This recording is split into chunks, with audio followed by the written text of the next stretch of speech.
विष्णुपादाय कृष्णपृष्ठाय भूतले श्रीमते भक्तिवेदांत स्वामी निति नामिने नमस्ते सारस्वती देवे गौरवाणी प्रचारिणे निर्विशेष शून्यवादी पाश्चात्य देश तारिणे श्री कृष्ण चैतन्य प्रभु नित्यानंद श्री अद्वैत गदाधर शिवासादि गौर भक्तवृंद हरे कृष्णा कृष्णा कृष्णा हरे हरे हरे राम राम राम हरे हरे।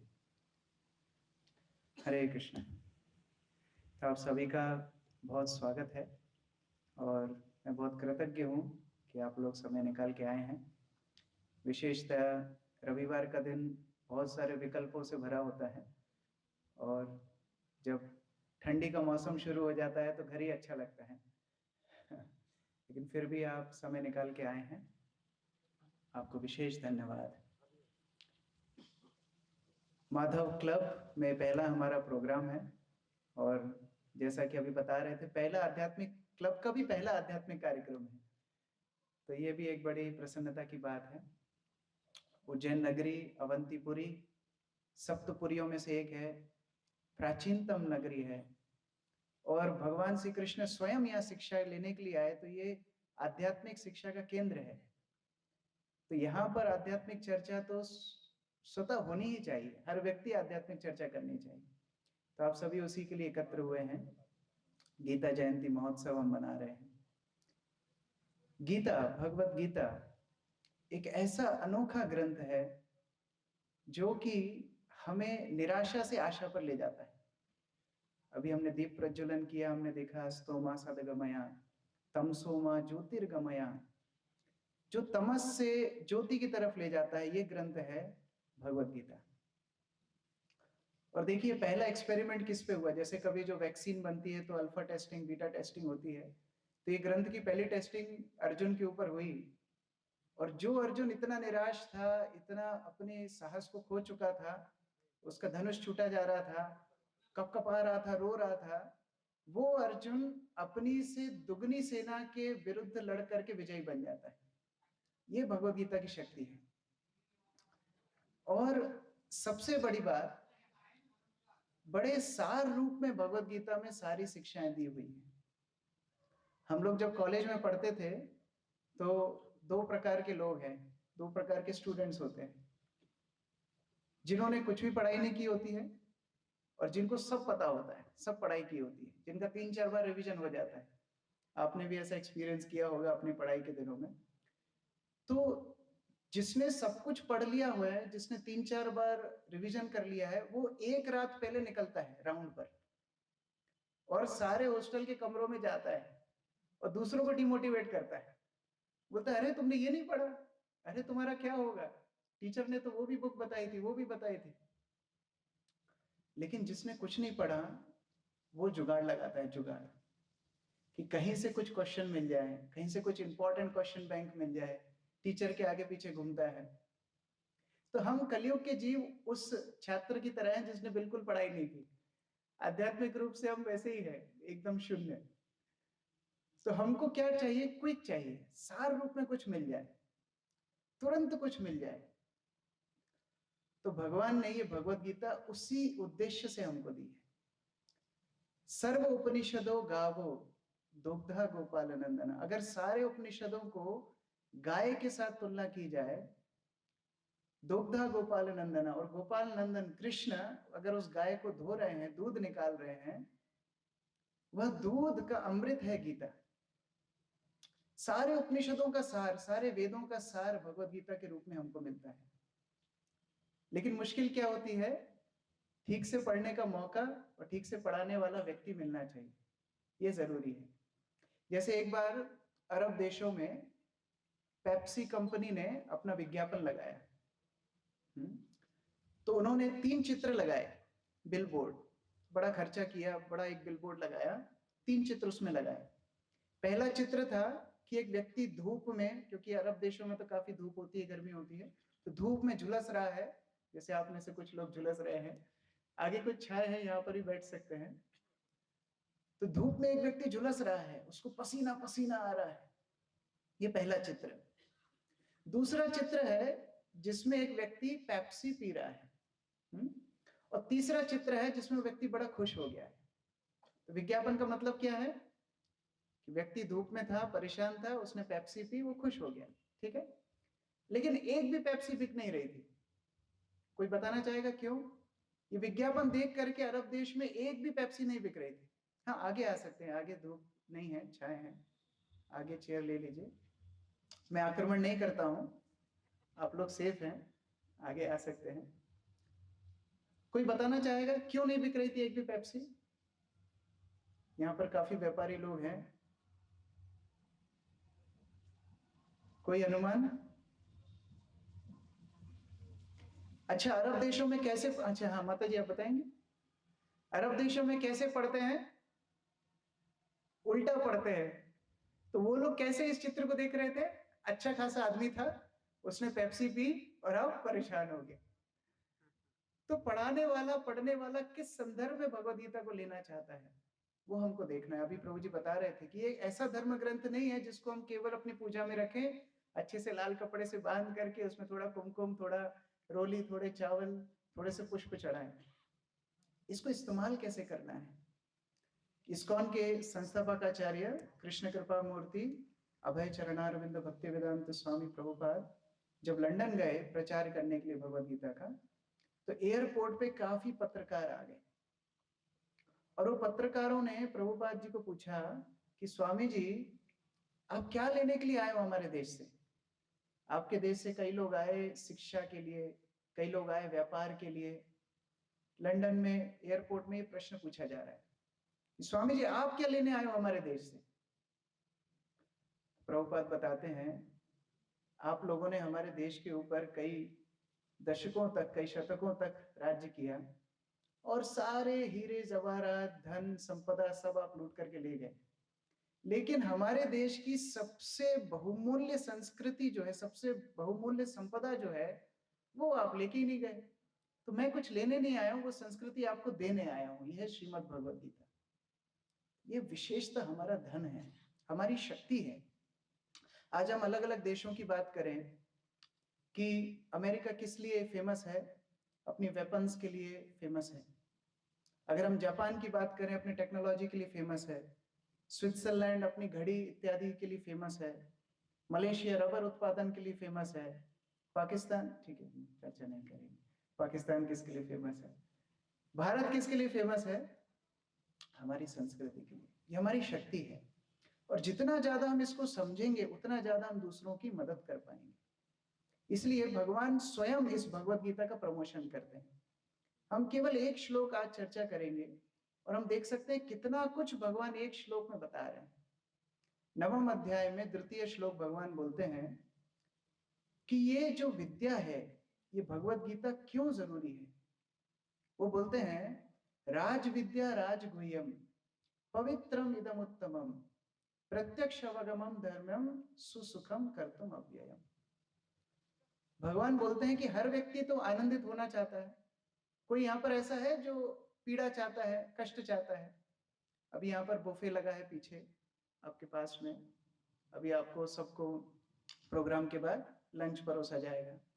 मान लो आप देख रहे हो कुछ लोग लाइन में खड़े हैं, लंच की कतार में लगे हैं, सारे आइटम मिल गए और लास्ट में एक व्यक्ति खड़ा है हथौड़ा लेकर के जो सिर पे मारता है, तो कौन लगेगा उस लाइन में?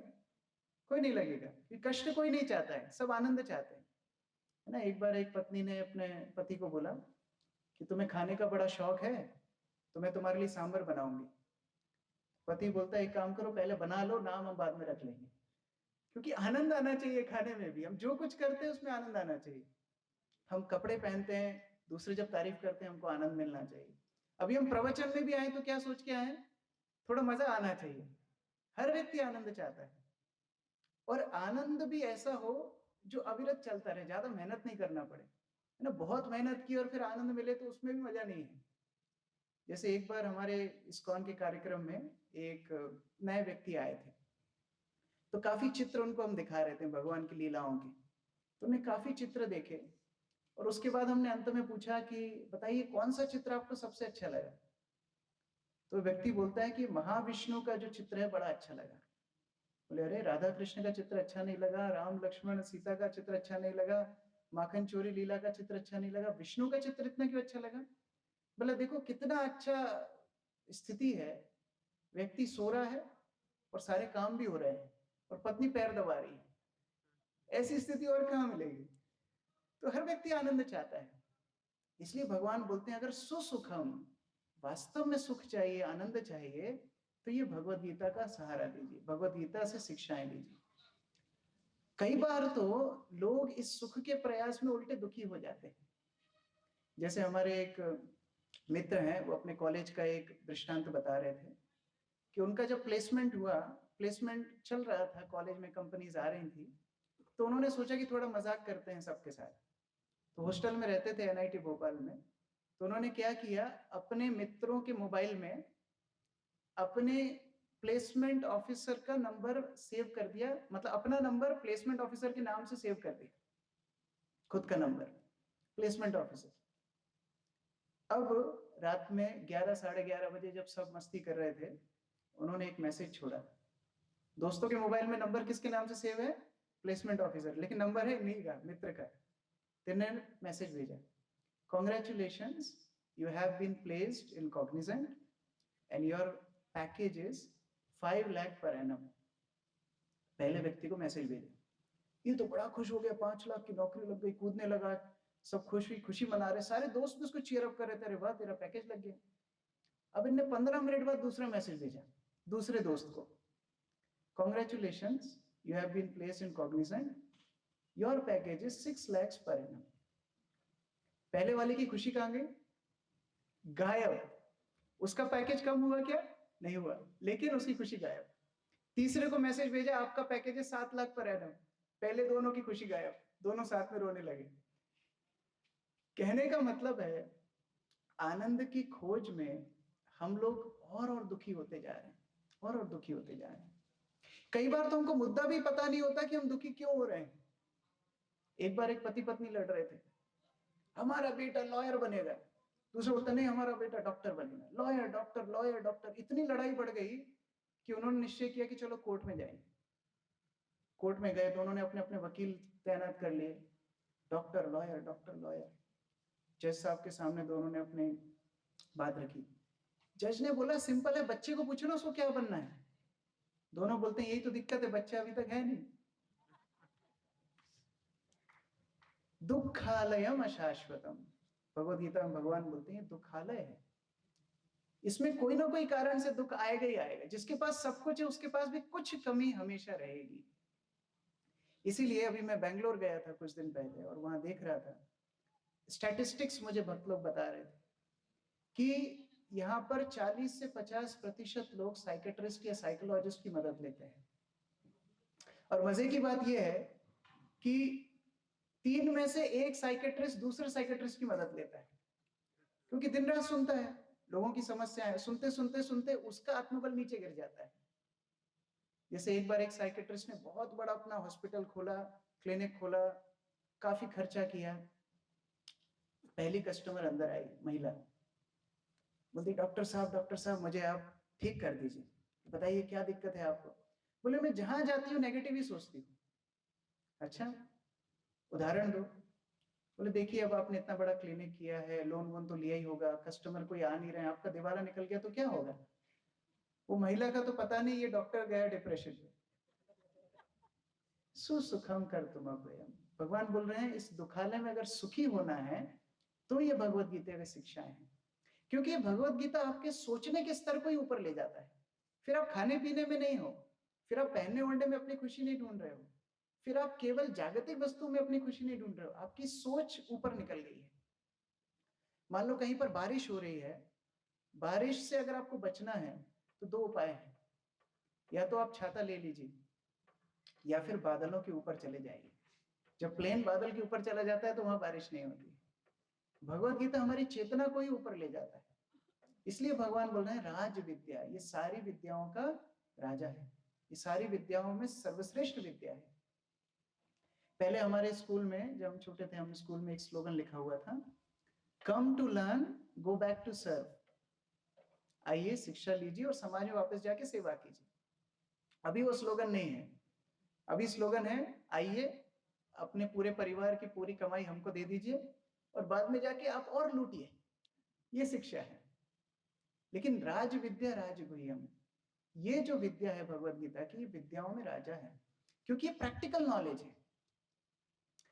एक बार एक टीचर ने क्लास में प्रश्न पूछा कि उज्जैन और इंदौर की दूरी अगर 60 किलोमीटर है तो बताओ मेरी उम्र कितनी है। एक छात्र ने हाथ खड़ा करके बोला, सर 48 साल। अरे अभूतपूर्व लड़का है, मेरी उम्र कैसे बता दी तुमने 48 साल? तुमको मैंने जानकारी दी उज्जैन और इंदौर की दूरी 60 किलोमीटर है, मेरी उम्र तुमने कैसे बता दी?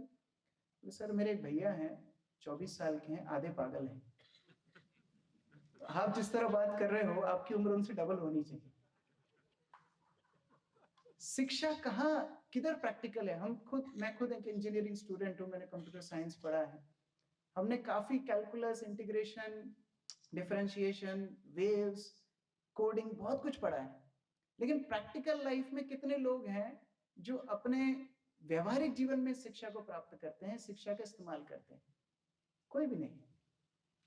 राज विद्या, ये राज विद्या है। एक और मतलब है राज विद्या, मतलब ये राजाओं के लिए विद्या है। राजा मतलब जो प्रभावशाली व्यक्ति है समाज में, क्योंकि भगवान गीता में बोलते हैं यद यद आचरति श्रेष्ठ, जैसे जैसे श्रेष्ठ लोग करेंगे वैसा वैसा सामान्य लोग पालन करेंगे। आप सभी कहीं ना कहीं श्रेष्ठ लोग हैं, कहीं ना कहीं कुछ लोग आपको फॉलो कर रहे हैं। तो अगर आप इन भगवत गीता की शिक्षाओं को लेंगे तो सभी लोग इससे प्रेरणा प्राप्त करेंगे। इसलिए राज विद्या, राज गुह्यम, ये बड़ी ही कॉन्फिडेंशियल, बड़ी ही गुह्य बात है, बड़ी सीक्रेट बात है। आप बोलेंगे हमारे तो सबके घरों में गीता है, फिर सीक्रेट बात कैसे है? सीक्रेट इसलिए है क्योंकि सब कोई उसका फायदा उठाने में सक्षम नहीं रहते। उसके लिए हमको एक आध्यात्मिक गुरु की आवश्यकता होती है। कई बार कई चीजें पास में होती हैं लेकिन दूर होती हैं। जैसे एक बार एक व्यापारी, हीरों का व्यापारी था, और वो एक बार यात्रा कर रहा था, तो किसी ने टिप दी किसी चोर को कि ये हीरे ले जा रहा है अपने साथ ट्रेन में। तब इनका नेटवर्क बड़ा कॉम्प्लेक्स होता है, तो जो टिप मिली फिर उसने दूसरे को टिप दी और एक व्यक्ति को नियुक्त किया गया कि आप इनके हीरो की चोरी कर लो ट्रेन में। तो उसने जुगाड़ लगा के ऐसे जैसे वहीं पर सीट बुक कर ली जिसमें उधर उसी कंपार्टमेंट में जहां इसकी सीट थी। रात में व्यापारी सो गया। अब जो चोर था उसने जैसे ही सुना कि व्यक्ति अच्छे से स्नोरिंग कर रहा है, सो गया है, अब मैं ढूंढ सकता हूँ हीरो को, तो उसने उसका बस्ता ढूंढा, उसके बैग्स ढूंढे, उसका पूरा तकिया के नीचे देखा, सब कुछ देखा, कहीं भी नहीं मिल रहे हीरे। ढूंढ ढूंढ के परेशान हो गया, रात भर ढूंढता रहा, हीरे नहीं मिले। अब सुबह जब ये व्यापारी उठा तो ये चोर सामने की सीट पर सिर खुजा रहा था। देख क्यों भाई इतने परेशान क्यों? ये सर देखिए आपसे क्या छुपाना, अभी रात भर से मैं परेशान हूँ, ऐसी टिप मिली थी, आप हीरे ले जा रहे हो, और हमारा जो धंधा है ना बड़ा ईमानदारी का धंधा है, इसमें टिप अच्छी मिलती है, गलत नहीं मिलती है। तो रात भर में ढूंढता रहा, हीरे मिले नहीं। आप बताइए आपने हीरे छुपाए कहाँ थे, बस इतना बता दो। पता है कहाँ छुपाए थे? तुम्हारे तकिए के नीचे, क्योंकि मुझे पता है तुम सब जगह ढूंढोगे, अपने तकिए के नीचे नहीं ढूंढोगे। ऐसे हम लोग आनंद हर जगह ढूंढते हैं, हम लोग शिक्षा हर जगह ढूंढते हैं, लेकिन हमारे घरों में जो भगवद गीता रखी हुई है, हमारे हृदय में जो परमात्मा बैठ के हमें प्रेरणा दे रहे हैं, हम उन्हीं से काफी दूर चले गए। इसलिए राजगुह्यम और पवित्रम, ये पवित्र करती है। किस चीज को पवित्र करती है? हमारी चेतना को पवित्र करती है। एक बार एक बहुत बड़ी नेता हमारे मंदिर में आई थी और उन्होंने प्रश्न पूछा कि आप लोगों ने इतनी बड़ी संस्था खोल रखी है, इतने लोग आपसे जुड़े हुए हैं, तो आप लोग समाज के लिए क्या कर रहे हो? तो उनको कई प्रोग्राम बताए कि हम प्रसाद वितरण करते हैं, हम रूरल एजुकेशन देते हैं, हम विलेज में हमारे 2-3 स्कूल हैं, वहाँ शिक्षा देते हैं। उसके बाद कई जगह पर हम लोग रूरल एम्पावरमेंट वगैरह बहुत सारे प्रोग्राम्स उनको बताए, गोरक्षा करते हैं, गौशाला है। फिर भी वो संतुष्ट नहीं थी। उन्होंने बोला नहीं फिर भी आप पॉल्यूशन के लिए क्या कर रहे हो? पर्यावरण में पॉल्यूशन बढ़ रहा है, उसमें क्या कर रहे हो? तो हमारे भक्त ने बड़ा अच्छा आंसर दिया। उन्होंने बोला हम लोग भी पॉल्यूशन कंट्रोल करते हैं। हम कौन सा पॉल्यूशन साफ करते हैं? हृदय का पॉल्यूशन साफ करते हैं। जब तक आंतरिक शुद्धि नहीं होगी, बाह्य शुद्धि पॉसिबल ही नहीं है, संभव ही नहीं है। पवित्रम, ये भगवद गीता पढ़ने से आपकी चेतना शुद्ध होगी। पहले जब आप किसी को चिल्लाते थे, गुस्सा होते थे, डांटते थे, आपको लगेगा कि अरे कम बोला, थोड़ा और ज्यादा बोलना चाहिए था। भगवत गीता का अध्ययन करने के बाद आपको समझ में आएगा नहीं, मैं इसी सिचुएशन को इसी ढंग से सॉल्व कर सकता हूं जिसमें मेरा काम भी हो जाए और सामने वाले को भी प्रेरणा खत्म ना हो। पवित्रम इदम उत्तमम और प्रत्यक्षावगमम धर्मम, आप प्रैक्टिकल इसको अप्लाई कर सकते हैं। जैसे कि भगवत गीता के कई सिद्धांत अभी राघव पंडित प्रभु जी बता रहे थे, कैसे उठना है, कैसे बैठना है, कैसे सोना है, कैसे जागना है, ये सारी शिक्षाएं आप भगवत गीता की प्रैक्टिकल अपने जीवन में अपना सकते हैं। तो इसीलिए हम लोग इसी उद्देश्य से आपके पास आए हैं कि कृपया करके ये भगवत गीता की शिक्षाएं अपनाइए और ये कार्यक्रम चलते रहने दीजिए। कम से कम महीने में एक बार हो या 2 महीने में एक बार हो, आप सब एकत्र होकर के इस तरह आध्यात्मिक कार्यक्रम कीजिए जिसमें आप भगवत गीता की शिक्षाओं को पालन करें, सीखें और दूसरों तक पहुंचाएं। ये भगवत गीता में इतनी शक्ति है कि पूरे विश्व को एक अच्छा स्थान बना सकती है रहने के लिए। हम लोग हमारे संस्थापक आचार्य श्रील प्रभुपाद के उदाहरण से देखते हैं, सीखते हैं। वो जब अमेरिका गए तो आप कल्पना कीजिए कि वहां की युवा पीढ़ी की क्या गति थी। 1960 के दशक में वहां हिप्पी आंदोलन चल रहा था और अच्छे अच्छे घरों के लड़के लड़कियां सब कुछ छोड़ करके सड़कों पर आ गए थे। उन्होंने अपना पढ़ाई छोड़ दी, अपना जॉब्स छोड़ दी और केवल नशा करके या अवैध संग रख करके सड़कों पर पड़े रहते थे। जब प्रभुपाद जी उधर गए और उन्होंने इस भगवत गीता का प्रचार किया तो उस गति से उठ करके वो लोगों ने अपनी सारी गंदी आदतें छोड़ दी और ये प्रचार कार्य में, भगवत गीता के प्रचार कार्य में लग गए। अगर वो लोग कर सकते हैं तो हम क्यों नहीं कर सकते? ये संपदा तो हमारी है, ये भारतीयों की संस्कृति है। इसलिए चैतन्य महाप्रभु बोलते थे, भारत भूमि ते हैल मनुष्य जन्मजार, जन्म सार्थक करी कर परोपकार। ये भारत भूमि में हमको जन्म मिला है, हमारी जिम्मेदारी है, ये जिम्मेदारी का जन्म है कि हम अपने जीवन को सार्थक करें और दूसरों को भी मदद करें। ये कृष्ण भक्ति है। तो इसी के साथ मैं अपनी वाणी को विराम दूंगा। आप सभी से निवेदन है कि आप लोग इस तरह के कार्यक्रमों में भाग लीजिए। हम लोग भविष्य में भी आशा करते हैं कभी फिर से मौका मिले, आप लोग मंदिर आइए, मंदिर में बैठ करके हम लोग इस तरह कार्यक्रम कर सकते हैं। यहाँ पर भी कभी सुयोग हो, हम लोग यहाँ पर भी कार्यक्रम कर सकते हैं, जिससे क्रमबद्ध रूप से हम भगवत गीता की शिक्षाओं को सीखें, समझें, व्यवहारिक जीवन में अपनाएं और दूसरों को भी मदद करें। हरे कृष्ण। श्रीमद् भगवत गीता की जय। किसी के मन में कोई प्रश्न है, कोई बात बोलना चाहते हैं, कुछ पूछना चाहते हैं तो बोल सकते हैं। Thank you so much, His Grace Krishna Kishore Prabhuji.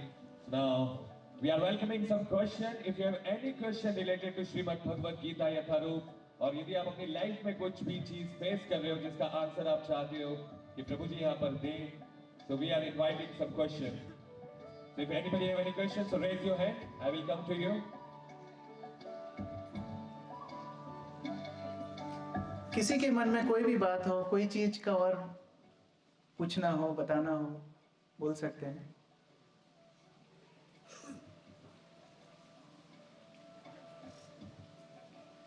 हरे कृष्ण। कई बार हम लोग पड़ोसी से पूछते हैं, माइक पे पूछने में थोड़ा अजीब सा लगता है। प्रश्न सबके मन में है, पूछने की हिम्मत किसी में नहीं। मैं इतना डरावना दिखता हूँ क्या? प्रश्न इतने डरावने अपने पूछ नहीं पाता। कोई एक जन शुरू करेगा तो बहुत लोग फिर हिम्मत रख सकते हैं।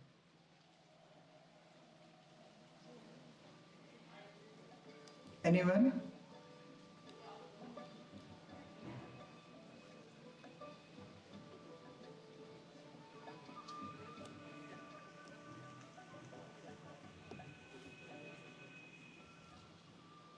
प्रभु जी का प्रश्न है।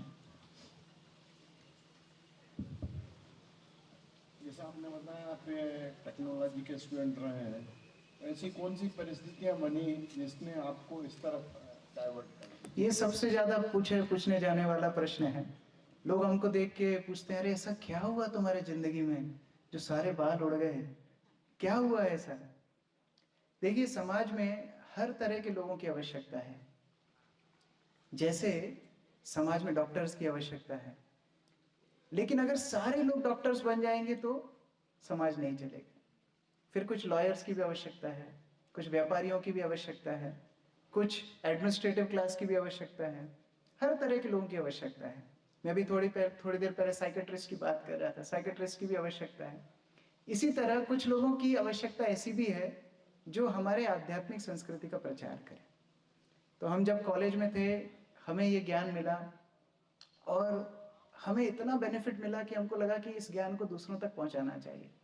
तो इसके लिए हमने अपना जीवन समर्पण करने का प्रयास किया और ऐसे कई भक्त हैं जो पूरे विश्व में भ्रमण करके कृष्ण भक्ति का प्रचार करते हैं। इससे क्या होता है, समाज में एक अलग भावना उत्पन्न होती है कि हम पूरा एक विश्व परिवार है, वसुधैव कुटुंबकम। नहीं तो शिक्षा तो टेररिस्ट के पास भी थी। जब 9/11 का आक्रमण हुआ था या 26/11 का आक्रमण हुआ था, वो लोग शिक्षित लोग थे, लेकिन समस्या कहाँ थी? आध्यात्मिक चेतना नहीं थी, आध्यात्मिक प्रशिक्षण उनके जीवन में नहीं था। तो समाज का कुछ हिस्सा यह वर्ग भी होना चाहिए जो आध्यात्मिक शिक्षा दे। तो उसी प्रेरणा को लेकर के हम लोग आगे बढ़ रहे हैं। और मैं खुद गृहस्थ हूँ, मेरी पत्नी यहाँ पर बैठी हैं, हम लोग का अपना व्यवसाय भी है, साथ साथ में हम लोग कृष्ण भक्ति का प्रचार भी करते हैं। ठीक है, हरे कृष्ण। और किसी के मन में कोई जिज्ञासा? प्रश्न इस तरफ?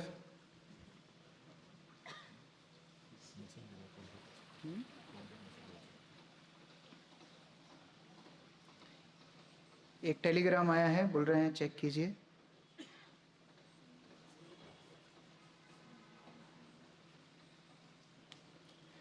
एक कॉमन प्रश्न आया है जो कि कैसे हम इस्कॉन से कैसे जुड़ सकते हैं, ये प्रश्न आया है। माता जी का भी यही प्रश्न है कि हम इस्कॉन से कैसे जुड़ सकते हैं। देखिए, हम लोग एक आध्यात्मिक संस्था है और आध्यात्मिक संस्था का कार्य यही है कि कैसे हम आपकी आध्यात्मिक चेतना को आगे बढ़ाएं। तो हमारे यहाँ रेगुलर प्रोग्राम्स होते हैं, आप उसमें भाग ले सकते हैं। कई कोर्स होते हैं, भगवत गीता के ऊपर कोर्स होते हैं, उनमें आप भाग ले सकते हैं और धीरे धीरे धीरे आप आध्यात्मिक शिक्षा में प्रशिक्षण ले सकते हैं। हमारा मेंटरशिप सिस्टम भी है, जहाँ कुछ जो आध्यात्मिक रूप से ज़्यादा अनुभवी भक्त हैं वो आपको पर्सनल लेवल पर भगवत गीता की शिक्षाओं को सिखाएंगे, शास्त्रों की शिक्षाओं को सिखाएंगे। तो उन सब कार्यक्रमों में आप भाग ले सकते हैं। ये इस्कॉन की मेंबरशिप है। तो हम लोग आपको कई अवसर देंगे, हम लोग भी प्रयास करेंगे आप लोगों तक पहुंचने का, और इस तरह के कार्यक्रम में आप भाग लेकर के हमारे हिस्सा बन सकते हैं। श्रील प्रभुपाद को एक बार किसी ने पूछा कि प्रभुपाद जी जब आए थे भारत वापस प्रचार करके अमेरिका से, तो दिल्ली में उनको पूछा, उस समय पर भारत और पाकिस्तान का युद्ध चल रहा था। तो प्रभुपाद जी से किसी ने पूछा कि प्रभुपाद, स्वामी जी आप ये भारत पाकिस्तान के मुद्दे पे कुछ बोलिए, कुछ तो बताइए। प्रभुपाद बोले, तुम क्या एक जमीन के टुकड़े के लिए लड़ते हो? मैं अकेला भारतीय पूरे विश्व में कृष्ण भक्ति का संदेश फैला के आ गया और अंग्रेजों को भी भक्त बना गया। अगर आप सब भारतवासी हमारे साथ मिल जाएं तो हम पूरे विश्व को भारत बना देंगे। तो ये प्रभुपाद जी ने बोला था। तो इस्कॉन की सदस्यता क्या है? आप सब हमारे साथ मिल जाइए, ये भगवत गीता के संदेश को अपनाइए और फिर हम सब मिलके उज्जैन को पहला ऐसा क्षेत्र बनाएंगे जहां हर व्यक्ति भगवत गीता की शिक्षाओं को पालन करता हो। एक आदर्श शिक्षा की स्थली जो कृष्ण की शिक्षा स्थली है, वो अपनी गरिमा को पुनः प्राप्त कर सकेगी। बहुत अच्छा प्रश्न।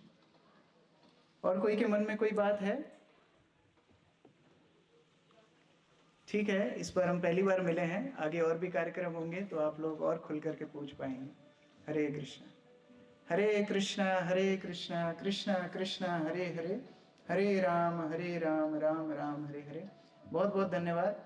मेरी उम्र से डबल ट्रिपल उम्र के लोग यहाँ पर हैं, लेकिन आपने बड़े एक साधारण रूप से बच्चे जैसे बैठ करके आप लोग सुन रहे थे, इसके लिए बहुत बहुत धन्यवाद।